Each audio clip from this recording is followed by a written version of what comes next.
Boa noite. Boa noite? Tudo tranquilo? Momento então de ouvirmos a voz de Deus agora aplicada diretamente aos nossos corações. Então convido você de novo a fechar os seus olhos para mais uma vez falarmos com Deus. Deus Santo e Poderoso, estamos na Tua casa, louvamos o Teu nome, temos ouvido a Tua voz em cada ato dessa celebração. Agora te pedimos, Senhor, que o Senhor fale diretamente aos nossos ouvidos e corações, que de fato nossas vidas sejam edificadas pelo Senhor e que transformados pelo Senhor possamos fazer a diferença no nosso tempo. Que o nosso tempo, as nossas pessoas que vivem ao nosso redor, a nossa família, o nosso trabalho, todos os lugares por onde passarmos, Senhor, sejam impactados a partir do que o Senhor iniciará nas nossas vidas aqui nessa noite, em nome de Jesus. Amém. Seguimos na nossa série de mensagens com o tema geral, o Cordeiro e a Cruz, onde temos abordado a centralidade de Jesus Cristo, não só quando a gente pensa na Páscoa, mas na nossa vida como um todo. Hoje à noite vamos mergulhar em um dos capítulos mais ricos e simbólicos do Antigo Testamento. Um livro que você adora ler. Sabe qual é? Êxodo, capítulo 28. Viu como o Senhor quer falar com você? Então, fica de ouvido aberto aí. Nesse capítulo, Deus ordena a Moisés a separação e consagração de Arão e seus filhos para o sacerdócio. Você já pode deixar sua Bíblia aí aberta em Êxodo 28. É aqui que encontraremos uma série de instruções sobre o incrível ofício do sacerdócio, algo essencial, sem o qual ninguém jamais alcançaria a Deus sem ter um sacerdote. Então, por isso, vamos à leitura do texto, Êxodo, capítulo 28. Nós vamos ler apenas os versículos 1, 2 e 3, e depois vamos pular lá para o versículo 43. Então, 1, 2 e 3, e depois pulamos para o 43. Diz assim a palavra do Senhor: chame seu irmão Arão e separe-o dentre os israelitas, e também os seus filhos, Nadab e Abiú, Eleazar e Itamar, para que me sirvam como sacerdotes. Para o seu irmão Arão, faça vestes sagradas, que lhe confiram dignidade e honra. Diga a todos os homens capazes, aos quais dei habilidade, que façam vestes para a consagração de Arão, para que me sirva como sacerdote. Versículo 43, lá no final. Arão e seus filhos terão que vesti-los sempre, sempre que entrarem na tenda do encontro, ou quando se aproximarem do altar para ministrar no lugar santo, para que não incorram em culpa e morram. Esse é um decreto perpétuo para Arão e para os seus descendentes. Você deve ter observado, naturalmente, que o texto desse capítulo tem quantos versículos? 43. Nós pulamos 39 versículos que eles se prestam a descrever todos os detalhes sobre o traje que deveria ser usado pelo sacerdote. Alguns detalhes a gente vai abordar hoje ao longo dessa exposição. Eu só preciso abrir um parêntese aqui, porque esse texto tem um segredo maravilhoso que você ainda não conhece. E que eu, sempre que volto nesse texto, acho incrível. Versículo 42. Olha aí para o versículo 42. Abre aí o 42, por favor. Olha só que fantástico. Olha o detalhe. Façam-lhe calções de linho que vão da cintura até a coxa para cobrirem a sua nudez. Você sabe o que isso quer dizer? Sabe o que isso quer dizer? Não sabe não? Significa que foi Deus que fez a cueca samba canção. É isso mesmo. E só os sacerdotes usavam roupa íntima, porque não era normal as pessoas usarem roupa íntima. Olha só. Agora, com o fim da curiosidade, fechamos o parênteses e voltamos para o estudo. Mas para você ver como é que Deus se preocupa com os detalhes, cara. Voltando ao assunto do sacerdócio, talvez você esteja se perguntando: o que isso tem a ver com a minha vida hoje, pastor? Quem são os sacerdotes que Deus colocou sobre a minha vida? É o Papa lá em Roma? é o pastor aqui da igreja? Quem é o sacerdote sobre a minha vida? Ou até mesmo se perguntando se Jesus é o único mediador, qual é o seu papel? Qual é a sua função? O que esse texto nos ensina sobre santidade, sobre missão e sobre identidade enquanto povo de Deus? E essas são perguntas excelentes. E o nosso desejo aqui é poder responder cada uma delas, todas elas à luz do Evangelho, com clareza e principalmente com profundidade teológica. Esse texto de Êxodo, capítulo 28, começa com uma convocação clara. Versículo 1: Fazei vir para junto de ti Arão, teu irmão, e seus filhos com ele, do meio dos filhos de Israel, para me oficiarem como sacerdotes. Até então, a gente precisa lembrar que a gente está num momento histórico em que Moisés é o grande representante de Deus entre todos os homens. Só Moisés intermediava qualquer palavra de Deus e o povo. Ou seja, todo tipo de relação que o povo precisava resolver, todo tipo de conversa, todo tipo de instrução divina, todo tipo de pedido do povo ou de Deus na direção de um ou de outro, sempre passava por Moisés. O povo de Israel tinha acabado de ser liberto lá da terra do Egito, da casa da escravidão. Era um povo que ainda era considerado rebelde, era um povo medroso, tanto que se você ler os trechos de Êxodo, você vai ver que o povo está o tempo inteiro reclamando, era escravo, não tinha comida, e depois que sai da escravidão, reclama o tempo todo, ai, as cebolas do Egito, ai, era melhor lá, porque pelo menos eu tinha onde dormir. Era um povo totalmente idólatra, que tinha misturado a sua convicção religiosa com as culturas do próprio Egito. E mesmo assim, Deus queria habitar no meio desse povo. Foi uma decisão de Deus. Mas para isso, era necessário um mediador que pudesse ficar aí agindo entre esses dois, um Deus santo e um povo tão corrupto. Alguém que pudesse representar esse povo diante de Deus, mas que também tivesse honra, força, coragem para representar Deus na frente de todos os homens. Esse papel que era exclusivo de Moisés, nesse ato aqui, se transfere de Moisés para a figura do sacerdote. O que o sacerdote vai fazer então? O sacerdote é aquele que passa a interceder, o sacerdote é aquele que passa a oferecer sacrifício, o sacerdote é aquele que é responsável por manter a comunhão entre Deus e o seu povo no dia a dia. Mas havia uma exigência para exercer tal tarefa. Você sabe qual era a exigência para ser sacerdote? Não sabe? Então deixa eu te ajudar. A única exigência para ser sacerdote era extremamente necessário ter uma vida santa. Não tinha outro caminho, não tinha outro jeito. Olha para os versículos 2 e 3. Diz assim: Farás vestes sagradas para Arão, teu irmão, para a glória e ornamento, para que seja consagrado a fim de me servir como sacerdote. Deus mandou que Arão fosse vestido de uma forma totalmente especial. E aqui, meu irmão, minha irmã, eu sei que talvez você pense, ai, que coisa linda o sacerdote. De manhã a gente até mostrou uma imagem aqui na EBD, né, de como seria a roupa do sacerdote e tudo mais. Não era com finalidade estética, muito menos com o intuito de impressionar as pessoas que chegavam até o sacerdote, mas porque as vestes do sacerdote expressavam o peso e a glória da função enquanto sacerdote. O sacerdote carregava nas suas roupas, nos seus gestos, a santidade do imenso e todo-poderoso Deus a quem ele servia. Ele também precisava se destacar, porque seria o representante de um povo corrompido. Então suas vestes tinham que ser limpas, tinham que ser puras, tinham que ser realmente assim algo muito especial.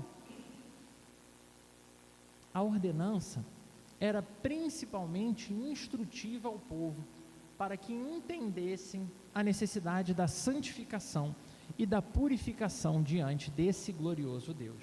Mas também precisava ser algo didático, no sentido de apontar para o poder e autoridade do verdadeiro sacerdote entre Deus e os homens. E aqui a gente precisa olhar para alguns detalhes do nosso texto como um todo, elementos dessa veste que apontam diretamente para Jesus Cristo. E o primeiro deles é, versículo 21, o peitoral com as pedras das 12 tribos. Eu gosto de Star Wars, e quando você vê essa imagem aqui, é aquele negócio do peito do Darth Vader. É igual, é igual. O sacerdote levava o povo sob o seu coração. Isso significava que cada pedra, cada ornamento que era colocado ali, era para representar uma das tribos de Israel, mostrando que muito além de si, muito além dos desejos pessoais do sacerdote, o sacerdote precisava estar completamente inteirado, completamente comprometido com o povo que ele estava representando. Quando celebramos a Páscoa, tal qual a Bíblia de fato nos fala sobre ela, vemos que Jesus Cristo foi esse perfeito sacerdote. Quando ele assume esse papel de carregar sobre si o peso dos piores pecados de todo o povo de Deus, o que inclui o meu e inclui o seu. Ele se sacrifica, mesmo como uma oferta aceitável a Deus, no meu lugar, no seu lugar. Quer um sacerdote que representa melhor do que esse? Essa é a prova de que o nosso sacerdote também carrega o seu povo no coração. Jesus Cristo não precisava de uma placa para isso. Os seus atos, a sua vida, deixava claro, inclusive no seu momento de morte. Não só, irmãos, quando olhamos para Cristo como nosso sacerdote, não é só no sentido de termos alguém intercedendo por nós diante de Deus, mas também no sentido de nos representar continuamente diante de Deus. Segundo ponto que o texto fala das vestes, versículo 36, o diadema com a inscrição santidade ao Senhor. Diadema, não sei se você sabe, talvez para as meninas seja um pouco mais fácil. Diadema é uma espécie de coroa, um instrumento circular que geralmente vai ter ali alguns adornos, alguns adereços, geralmente, se for uma coroa, pedras preciosas, que tem a função de fato de embelezar, de mostrar, de representar uma autoridade sobre a cabeça de quem está colocado. Semelhante à simbologia lá do colete, o sacerdote precisava não só representar o povo e carregar esse povo no coração, ele precisava também ter a mente, todos os seus pensamentos, toda a sua vida consagrada diante do Senhor, que representasse tudo o que esse Deus exigia. Ou seja, quando olhamos de novo para Jesus Cristo, essa santidade é perfeita, porque muito melhor do que Arão e seus descendentes, Cristo é esse que foi totalmente separado do pecado, é esse que viveu uma vida santa, que todos que olhavam conseguiam ver que ele era santo. Já aqui, principalmente, para o fato de pagar o preço do pecado de todos nós, ele precisava ser totalmente puro e santo diante do Senhor. Terceiro detalhe, versículo 3, esse aqui é bem legal. As roupas feitas por homens cheios do Espírito. Um detalhe belíssimo do texto: Deus encheu artesãos com sabedoria para preparar cada detalhe, cada símbolo ali, apontando para a plenitude da glória de Jesus Cristo, que é sim esse sacerdote perfeito, santo, digno, que nos representa plenamente. Por isso, e farás vestes sagradas para a glória e ornamento. Tudo em cada sacerdote que viesse precisava apontar para a glória de Deus no Cristo que viria. Então nós estamos diante de um momento que Deus está ensinando ao povo a necessidade desse sacerdote, o autêntico, o único e suficiente sacerdote. E por que, meu irmão, minha irmã, olhar para um texto tão antigo, pensar o Antigo Testamento com essas instruções que apontavam para Jesus Cristo que já veio? Por que olhar para esses símbolos e compreendê-los, então, através da beleza de Jesus Cristo? Por que isso é importante para mim? Por que isso é importante para você? Porque cada um daqueles sacerdotes era exatamente como qualquer um de nós, homens falhos, pecadores, limitados, corruptos, como qualquer outro elemento do povo de Deus daqueles dias ou dos dias atuais.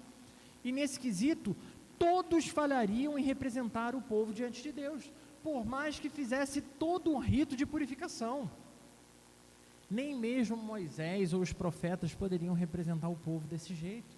Por isso, todos eles, cada servo de Deus, desde Adão lá no início, só consegue se relacionar com o Todo-Poderoso a partir dos méritos de Jesus Cristo, que foi conquistado, esse mérito do nosso Senhor que foi conquistado lá na cruz do Calvário.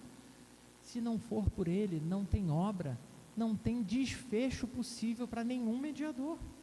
Pois mesmo os melhores sacerdotes, coloque isso na sua cabeça, mesmo os melhores sacerdotes falham, erram, mas Jesus Cristo, o Deus encarnado, não falha e nunca vai falhar. Arão foi sim esse primeiro sacerdote, e infelizmente a gente já vê logo que ele falou, pois se a gente avança alguns capítulos aí em Êxodo, a gente vê a bendita construção do bezerro de ouro. E quem foi que falou que era para construir? Arão, o primeiro sacerdote.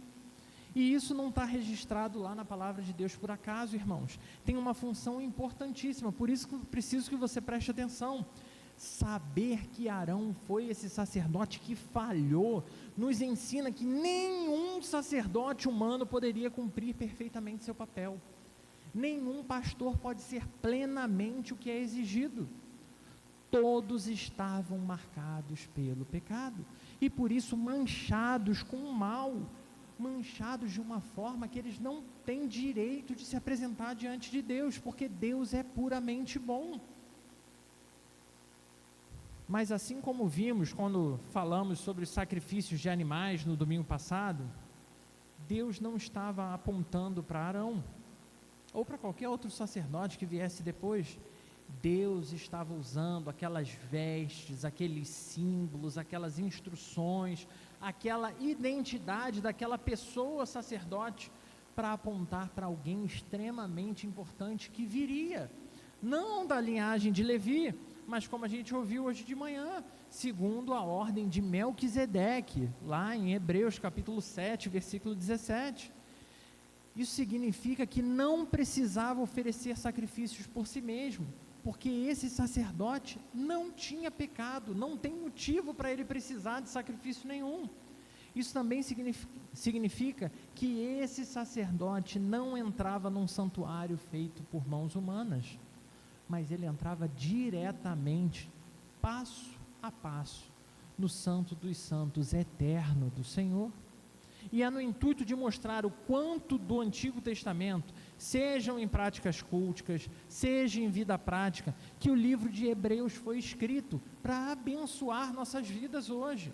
Acompanha comigo o quanto o escritor de Hebreus se debruça para explicar a relação de Jesus com o Antigo Testamento. Hebreus 4, versículo 14, diz assim, a gente estudou de manhã, gente, foi só para lembrar, né? Na pregação da manhã. Hebreus 4, versículo 14. Temos um grande sumo sacerdote que adentrou os céus, Jesus, o Filho de Deus. Hebreus 7, versículo 26 vai dizer, porque nos convia um sumo sacerdote assim, santo, inculpável, sem mácula, separado dos pecadores. Tudo isso porque Jesus é esse sacerdote perfeito, Ele é um intercessor eterno, Ele é um mediador final para todos nós. Mas se Jesus é, então, o nosso sacerdote, qual é o meu papel? Qual é o seu papel? O que a gente faz agora? Entendi, Jesus é o sacerdote, maravilha, glória a Deus. Glória a Deus? Não. Glória a Deus, Jesus é o sacerdote, maravilha. Vou para casa, viver bem, Jesus é o sacerdote. Será que agora é só sair por aí vivendo a minha vida sem nenhum compromisso com Deus? Afinal de contas, Jesus é o sacerdote. Será que eu posso viver a minha vida sem nenhum compromisso com o povo de Deus, com a igreja do Senhor? Afinal de contas, não sou eu, Jesus é o sacerdote. E aqui entramos em um dos pilares da nossa fé, da fé reformada, que é intitulado o sacerdócio universal de todos os crentes. Pedro, em sua primeira carta, lá no capítulo 2, versículo 9, vai dizer assim: vós, porém, sois raça eleita, sacerdócio real, nação santa, povo de propriedade exclusiva de Deus. Isso significa que Jesus não veio simplesmente assumir um sacerdócio para nos impedir de fazer besteira, para nos impedir de ser sacerdotes por conta dos nossos pecados. O que Jesus veio fazer foi muito além disso. Jesus não veio para só nos excluir de entrar no Santo dos Santos. A função dele é oposta a isso. Ele veio para nos incluir, para tornar cada um de nós santos. Ao se tornar o mediador eterno, através dele, todos nós, todo o povo de Deus em todos os tempos, do início ao fim do mundo, todos nós recebemos livre acesso a Deus, porque Ele, nosso Senhor Jesus Cristo, em seu sangue derramado lá na cruz, nos santificou e nos chama para sermos os seus representantes nessa terra. Isso significa, irmãos, que nós, de fato, não éramos povo. Não éramos povo. Não fomos feitos povo de Deus. Mas em Jesus, agora cada um de nós é incluído nesse santo povo. Nós que antes precisávamos de um sacerdote que tinha que se purificar, que tinha que se preparar, que tinha que usar veste, que tinha que usar adorno, que tinha que usar não sei o quê. Agora somos cada um de nós feitos sacerdotes em Jesus Cristo, o Santo dos Santos. Você entende o tamanho da graça que foi derramada sobre a nossa vida? Você entende o tamanho da graça que veio na sua direção? Porque compreender isso muda absolutamente tudo na nossa vida, tudo nos nossos relacionamentos. Olha isso, se eu entendo que eu agora sou, em nome de Jesus e através dos méritos de Jesus, um sacerdote, isso precisa mudar a minha relação com Deus. Eu não preciso procurar alguém para falar com Deus em meu favor. Eu não preciso buscar alguém que possa me proteger da ira vindoura. Nós agora temos acesso direto a Deus, porque como foi falado também de manhã, quando Deus olha para mim, Ele não vê mais o miserável pecador que eu sou. Ele vê o sangue que foi derramado em meu favor, o sangue precioso de Jesus Cristo. Temos livre acesso a Deus nos méritos dEle. 2, isso também muda a nossa relação com os nossos irmãos. Porque agora, meu irmão, minha irmã, quando você vê alguém passando qualquer problema e dificuldade, você não diz mais, vai procurar o pastor. Vai, tem um pastor lá na igreja que tem uma oração de cura poderosa. Não, agora você é o sacerdote.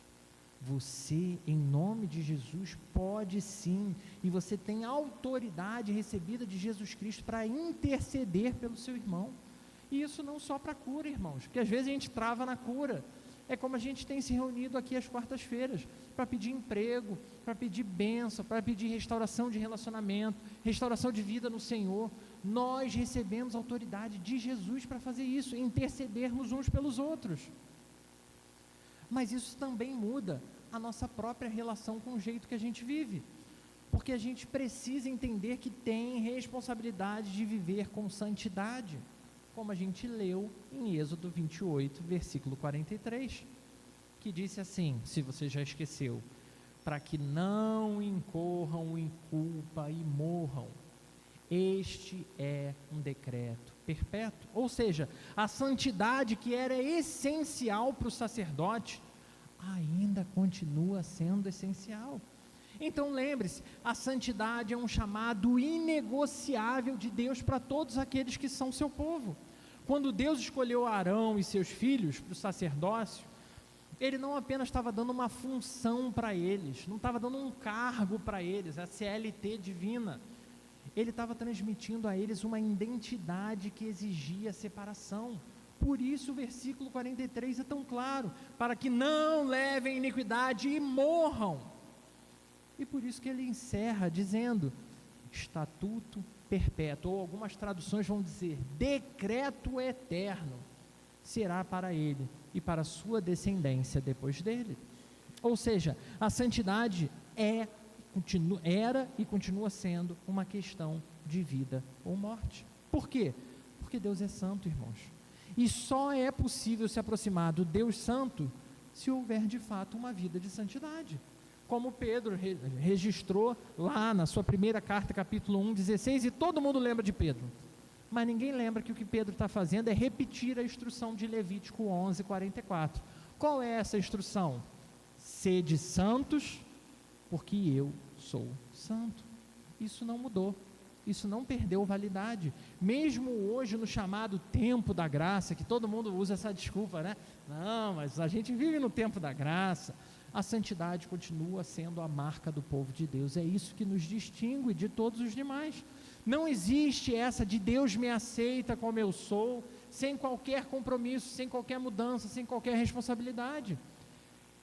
E isso pega o nosso coração porque tem parte de verdade. Deus nos recebe para fazer parte do seu povo, independente da gravidade dos nossos pecados passados. Mas o que a Bíblia nos garante é que Ele segue uma obra de aperfeiçoamento dos nossos corações, nos conduzindo a cada dia a vivermos uma vida mais santa, mais parecida com Jesus Cristo. E o que é essa vida santa? Por que essa vida santa continua sendo exigida? Jesus já fez tudo. Por quê? Santidade, irmãos, segundo o que a Bíblia nos apresenta, santidade continua significando separação. Não separação como um sinônimo de isolamento, como a igreja fez em alguns momentos, né? Não vou falar mais com o mundo, não como pão do mundo, não beba a Coca-Cola do mundo, não vou no cinema do mundo, não faço mais nada. Mas no sentido de distinção, de viver junto, sendo diferente. É continuar vivendo no mundo, envolto às atividades e dinâmicas comuns a todo mundo, porém sem mais sermos moldados, conduzidos pelo sentimento, pelos amores do mundo. No Antigo Testamento, o sacerdote era separado por meio de vestes especiais, rituais de purificação, óleo de unção, sangue no corpo. Era um monte de coisa que tinha que ser feito. Tudo isso para quê? Para apontar para uma verdade, para representar o povo diante de Deus. É preciso se separar do pecado. E isso continua sendo verdade para nós. Você não precisa ser um alienígena que não se envolve, que não participa de nada. Agora eu só bebo leite de vaca gospel, só uso roupa de empresa gospel. Não é isso, irmãos. Mas a todo tempo, em todos os lugares, ser um sacerdote, um autêntico representante de Deus. Na teoria, 10. Mas e a prática? Como é que eu consigo viver isso na prática? Como de verdade eu e você conseguiríamos ser santos hoje? Nós não usamos um diadema ou uma coroa na cabeça, nem muito menos uma túnica de linho para sair aí pela rua. Vejam minha santidade, olha a beleza de Cristo em mim. Mas cada um de nós fomos vestidos com algo infinitamente mais glorioso, algo que às vezes as pessoas olham e não veem. A Bíblia é quem diz que isso caiu sobre cada homem, cada mulher que faz parte do povo de Deus. E a Bíblia chama isso de justiça de Cristo. Olha o que o texto a primeira carta de Paulo aos Coríntios, capítulo 1, versículos 30 e 31 vai dizer: é, porém, por iniciativa deles que vocês estão em Cristo Jesus, o qual se tornou sabedoria de Deus para nós, isso é, justiça, santidade, redenção, para que, como está escrito, quem se gloriar, glorie-se no Senhor. E ainda encontramos outra instrução de Paulo lá em Colossenses capítulo 3, versículo 10, que ele vai dizer: eles se revistam do novo homem, o qual está sendo renovado em conhecimento, à imagem do seu Criador. Lembrar, comemorar, falar de Páscoa, não é apenas dizer que Jesus perdoou os nossos pecados, irmãos. Viver a Páscoa é ter a convicção de que na Páscoa Jesus se sacrificou para nos revestir de algo especial. A veste espiritual que você usa não é algo físico visível. Isso significa que se você é povo de Deus, a santidade do próprio Deus na figura de Jesus Cristo é imputada a você. A obediência perfeita de Cristo é creditada, colocada na sua conta. E por isso, agora, eu e você somos aceitos diante de Deus como homens e mulheres santos, chamados para viver dessa forma, num mundo mau, corrompido e com todos os problemas que a gente já falou. Então precisamos viver a santidade na prática. Então me responde aí, como viver o sacerdócio hoje, já que a gente já entendeu que somos todos sacerdotes? Então, meu irmão, anota aí o número do Seminário Teológico do Rio de Janeiro, para você poder fazer o vestibular esse ano e se tornar pastor, ok? Anota aí, pega aí. Não, para ser sacerdote você pode até fazer o seminário, mas você não precisa fazer isso. Talvez para alguns esse seja o caminho, mas certamente esse não é o caminho para todos. Santidade prática é o chamado diário de todo cristão, não só dos pastores. E isso deve ser vivido a todo tempo, em todos os lugares, porque as pessoas podem não estar vendo, mas Deus continua vendo tudo que você faz. Ou seja, quando você estiver no trabalho, você precisa ser honesto. Quando ninguém está olhando, você precisa ser honesto. Na escola, você precisa se manter puro em meio às pressões lá de todas as questões que surgem. Em cada temporada é uma questão nova. Pressão sexual, pressão ideológica. Você precisa saber quem você é.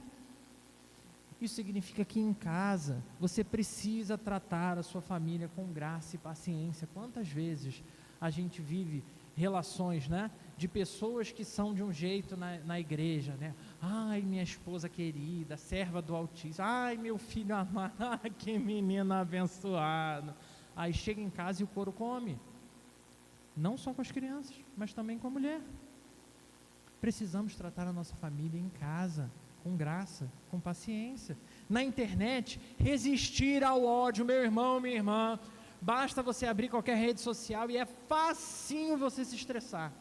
É você pensar, não vou ver nada de política, vou ver nada de futebol, vou ver nada de nada. Você abre lá, tá vendo, sei lá, ursinhos carinhosos, e aí alguém vai escrever lá, Botafogo é o melhor time. E aí vem o outro e já xinga em cima. Ah, é o melhor time porque você é burro. E aí você já começa a ficar inflamado com aquela história ali. Nós, como sacerdotes do Altíssimo, somos desafiados a, na internet, resistir ao ódio, resistir ao orgulho, resistir à pornografia. Na igreja, meu irmão, minha irmã, também precisamos servir com humildade, sem buscar a glória, sem buscar reconhecimento nenhum. Quantas vezes a gente se entrega e ninguém vê? Aí vem a pergunta, para que você está se entregando? Para que as pessoas vejam, para receber aplausos? É o próprio Jesus que diz, o fariseu que faz o jejum e diz para todo mundo que ele está muito mal, muito sofrido porque está fazendo jejum, ele já recebeu a paga. O nosso chamado é para servir, mesmo quando ninguém reconhece o que você está fazendo. Santidade não é perfeição inatingível. Bota isso na sua cabeça. Santidade não é perfeição inatingível. Santidade é separação intencional. Ou seja, você não tem que viver uma vida de perfeição, mas você precisa intencionalmente buscar essa vida de perfeição. É escolher todos os dias dizer não ao pecado. E escolher todos os dias continuar dizendo sim para a vontade de Deus. Seguir a paz com todos e a santificação, sem a qual ninguém verá o Senhor. Onde está registrado isso? De novo, livro de Hebreus, agora capítulo 12, versículo 14. Isso é importante principalmente devido aos nossos desafios do dia a dia. A gente vai se estressar, a gente vai se aborrecer, as pessoas vão tratar a gente mal, porque principalmente a gente que vive aí na nossa rotina diária de milhares de pressões, além de tudo nós estamos incluídos, vivendo numa cultura que normaliza o pecado. O que tem?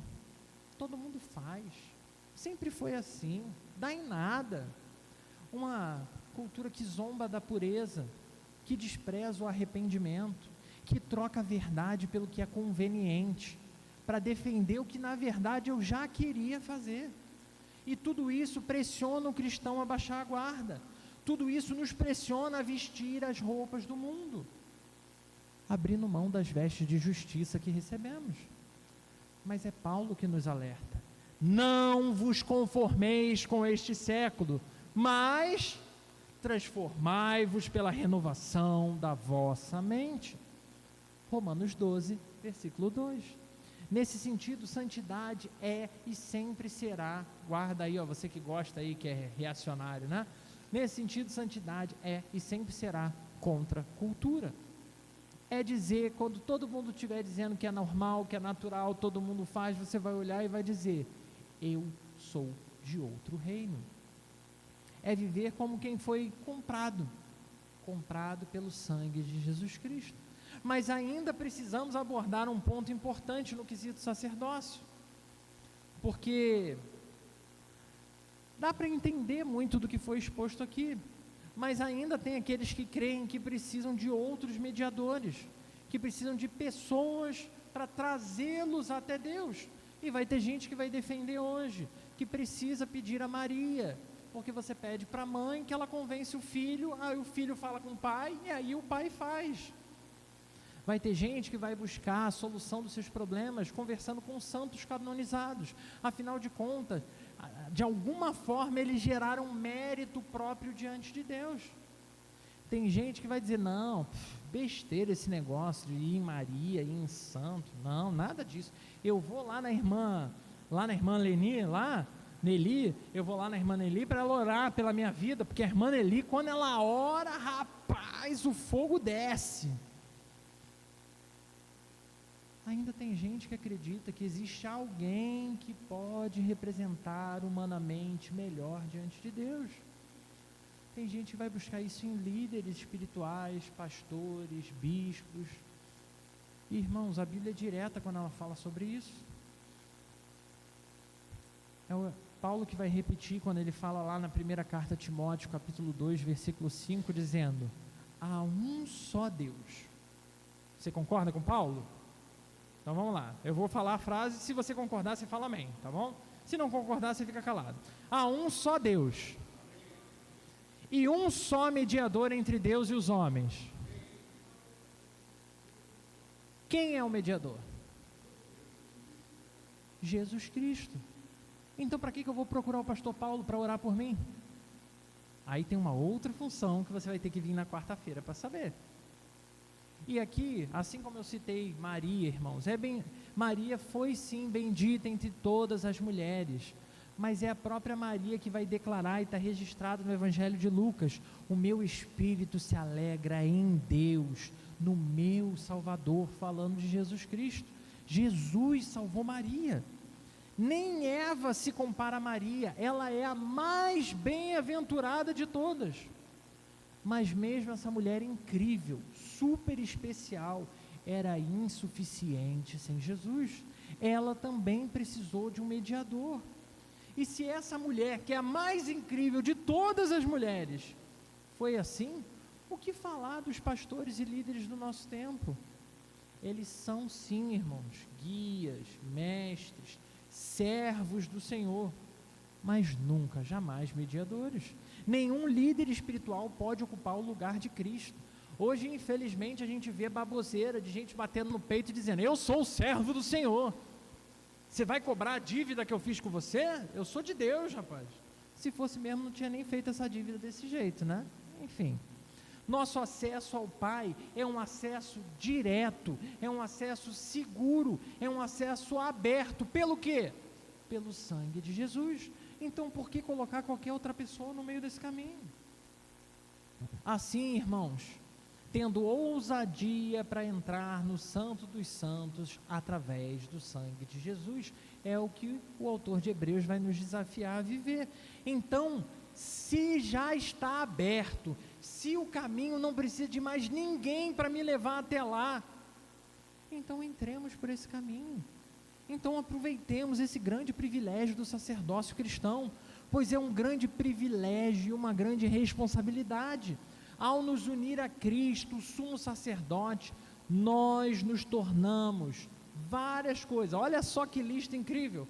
Nos tornamos templo do Espírito Santo de Deus, como registrado em 1 Coríntios. Nos tornamos nação santa e povo sacerdotal, como a gente leu na carta de Pedro. nos tornamos embaixadores de Cristo, onde quer que a gente passe. Tudo isso, irmãos, é extremamente precioso e já está transferido a você. Mas isso, embora o nosso coração se encha de alegria em receber, em entender que essa é a nossa identidade, não nos torna superiores a ninguém. Isso, pelo contrário, isso nos torna responsáveis por uma série de outras coisas. Ou seja, agora, porque você recebeu tudo isso e porque você não tem mais ninguém entre você e Deus, agora é você que tem que orar pelos outros. Tanto esses outros que estão ao seu redor, olha aí para quem está ao seu redor. Você está orando por esses aí? Está orando por esses aí? Não? Então tem que orar por esses aí. Mas também tem que orar por aqueles que você não gosta. Aquele que, sei lá, você está dirigindo e ele bate no seu carro e sai acelerado embora. Aquele que te fez mal, que te perseguiu, o vizinho que joga lixo na sua casa, a pessoa que te ofende, a pessoa que te fere. Precisamos orar pelos outros, porque nós somos esses representantes de Cristo. Precisamos proclamar a palavra de esperança, precisamos oferecer a nossa vida como um sacrifício vivo nesse processo. Precisamos viver a santidade, mas a santidade cheia, dotada de graça do céu, como verdadeiros representantes de Cristo. Cristo não saía por aí chutando prato de macumba, não. Ele saía por aí respondendo a pergunta dos outros, dando atenção. Ele não estava em guerra dessa forma. A guerra dele era para mostrar qual era o caminho que Deus tinha. Já estou concluindo já. Irmãos, esse texto de Êxodo capítulo 28 não é um capítulo ultrapassado. Eu sei que tem muita gente que vai dizer, esquece o Antigo Testamento, já foi cumprido e tal. O Antigo Testamento não é um trecho sagrado, sim, que foi muito importante, mas se tornou inútil ou ultrapassado. Não é isso. O capítulo 28, assim como todo o Antigo Testamento, é como se fosse uma grande janela em que a gente pode olhar através dela para encontrar Jesus Cristo. É através dessa janela do Antigo Testamento que a beleza da santidade de Deus se revela para nós. É através dessa janela que encontramos a necessidade de uma mediação, porque a gente entende com esse texto que precisa ter um sacerdote. É através dessa janela que nós conhecemos a verdadeira glória de Cristo como nosso único, exclusivo e perfeito sumo sacerdote. E ainda é nessa janela que identificamos o nosso chamado para vivermos como sacerdotes, igualmente santos, consagrados, cheios do Espírito Santo, intercessores do mundo. Então eu preciso te perguntar, você mesmo, está vestido de santidade? Você está vestido de santidade? Você tem vivido uma relação, uma vida com Deus que as pessoas olham e veem em você o sacerdote de Deus? Porque em breve a gente vai celebrar a nossa Páscoa. Hoje mesmo a gente vai ter um ato que aponta para a Páscoa. Jesus Cristo abriu o caminho até Deus. Ele já derramou o seu precioso sangue. Ele já iniciou a obra da santificação, da minha e da sua santificação. Agora é o nosso momento de responder a tudo isso. É o momento de verdade tomar essas vestes e vesti-las, não com roupas de linho bordado para eu mostrar, olha como eu sou um pastor muito glorioso, usa roupa tal, roupa não sei o que lá. Não porque eu tenho que vestir a aparência para transbordar de santidade com a minha vestimenta, mas eu preciso me vestir com a justiça de Cristo, com a vida, com a obediência, com a graça, que as pessoas olhem para mim e vejam, aquele ali, aquela ali é diferente. E se por acaso, meu irmão, minha irmã, ao longo do processo, por N motivos, você se desviou desse caminho e entende que é possível retomá-lo porque o Senhor já pagou o preço, ou ainda mais, se você tem interesse em conhecer mais a fundo esse caminho para ser essa pessoa, para ser esse sacerdote de Deus Altíssimo, saiba que muitas vezes pode ser difícil viver contra a cultura, mas algo que a Bíblia nos garante é que Jesus Cristo sempre estará ao seu lado segurando sua mão. Não importa a perseguição que venha sobre você. Talvez você tenha vivido como se a santidade fosse algo distante de você, algo impossível, talvez. Talvez você tenha deixado as vestes de justiça guardadas em algum lugar, porque você já sofreu demais. E porque você se despiu disso, você tenha se revestido de culpa, de orgulho, de vaidade, de conformismo. Afinal de contas, a vida é só isso aqui, não tem mais nada. Talvez você tenha acreditado que ser cristão é apenas frequentar culto, bater o cartão espiritual, quando na verdade é ser sacerdote do Deus Altíssimo todos os dias da sua vida, no seu lar, no seu trabalho, na sua escola, dentro de você, no seu coração e na sua alma. Hoje, o Espírito Santo, purificador de todas as coisas, te chama de volta. Ele te chama para trocar as vestes rasgadas, as vestes marcadas por pecado, marcadas pela sua história, marcadas por tudo que o mundo fez com você, para substituir por um manto de graça. Te chama para viver com propósito, viver com temor, viver com verdade, uma verdade absoluta que não vai mudar, haja o que houver. Em nome de Jesus, meu irmão, minha irmã, não espere mais, nem um segundo a mais. Não deixe para amanhã o que Deus está te chamando para viver hoje de novo. Se Ele te chamou para ser santo, Ele mesmo garante te capacitar em cada passo desse processo, porque Cristo já abriu o caminho, o véu já foi rasgado, o altar já foi consumado. Agora chegou a sua vez de se levantar e servir como sacerdote de Deus. Volta para o lugar da presença, volta para o lugar do serviço, volta para o fogo da adoração no Senhor, e lembre-se, o Deus que exige santidade é o mesmo que veste você com ela, não é na sua força e na sua vontade. Por isso podemos confiar que basta um passo nosso na direção do altar, para de novo recebermos essa gloriosa vestimenta da justiça de Cristo. Convido você a fechar os seus olhos. Vamos falar com Deus. Deus Santo, Deus Todo-Poderoso, obrigado, Senhor, porque em Cristo não apenas temos um sacerdote, mas temos o sumo sacerdote perfeito. Obrigado, porque Ele fez tudo o que éramos incapazes de realizar diante de Deus e dos homens.